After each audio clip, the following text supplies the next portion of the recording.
অত্যাধিক বৃষ্টিপাতের জেরে গাছ ভেঙে পড়ল অটোর উপর, তাতেই মৃত্যু হলো বছর 53 এক ব্যক্তির। গুরুতর আহত অটো চালক। দুজনেই সিউড়ি সুপার স্পেশালিটি হাসপাতালে চিকিৎসাধীন।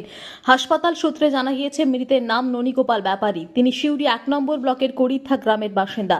গাছ পড়ে সম্পূর্ণ অবরুদ্ধ হয়ে যায় সিউড়ি বোলপুর রাস্তা। জানা গিয়েছে, ননীগোপাল বাবু ধূপকাঠি, চানাচুর সহ নানান সামগ্রীর ব্যবসা করতেন। শনিবার সকালে তিনি ইলামবাজার যাচ্ছিলেন অটোতে করে। সিউড়ির হারজন বাজার মাদ্রাসা পল্লীর কাছে অটোর উপর গাছ পড়ে যায়। সঙ্গে সঙ্গে এলাকাবাসী তাদের কোনো ক্রমে উদ্ধার করে সিউড়ি সুপার স্পেশালিটি হাসপাতালে পাঠায়, কিন্তু ততক্ষণে ননীগোপাল বাবুর মৃত্যু হয়েছে।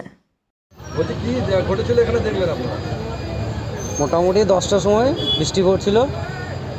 বৃষ্টির সময় মাটি আলগা হয়ে যাওয়ার জন্যে গাছটা পড়ে যায়। আর সেই সময় একটা অটো যাচ্ছিল, ওটাতে দুজন লোক ছিল, ড্রাইভার, একজন প্যাসেঞ্জার। যে প্যাসেঞ্জার তার এই সাইডটাতে প্রচণ্ড আঘাত লাগে, ড্রাইভারেরও রক্ত নাক দিকে পড়ছিল। আমরা গাছটা একটু সরিয়ে হালকা করে উপর দিকে কোনো রকম বের করে হসপিটালে পাঠাই। কিছুক্ষণ পরে হসপিটালে যে প্যাসেঞ্জার ছিল সে মারা গেছে। আমোদপুরে এইদিকে যাচ্ছিল, ওদের মাল ছিল, ব্যাটারি ছিল, মাল ডেলিভারি করতে গেছিল। হরিদ্বার এইদিকে ওদের বাড়ি।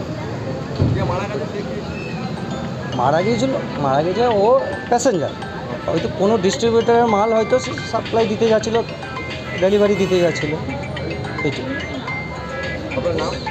আমার নাম মেরাজুল হক। এই জায়গায় এটার নাম হচ্ছে মাদ্রাসা পল্লী, হারজান বাজারের মাদ্রাসা পল্লী। আপনার নাম?